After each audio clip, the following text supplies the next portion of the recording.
Also in the video description is a line drawing as well as a reference photo that you can download and print at home. If you've never done a transfer before, I want you to print the line drawing out at the scale you plan on painting it, and on the back of the line drawing, I want you to use a number 4 or number 6B drawing pencil to apply graphite to the back side of the line drawing. Position it so that the graphite comes in contact with the surface of your watercolor paper and tape it in position.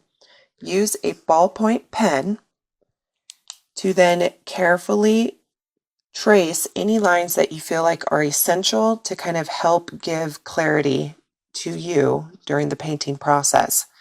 Just from the pressure of your pen, it's going to transfer the lines onto your paper.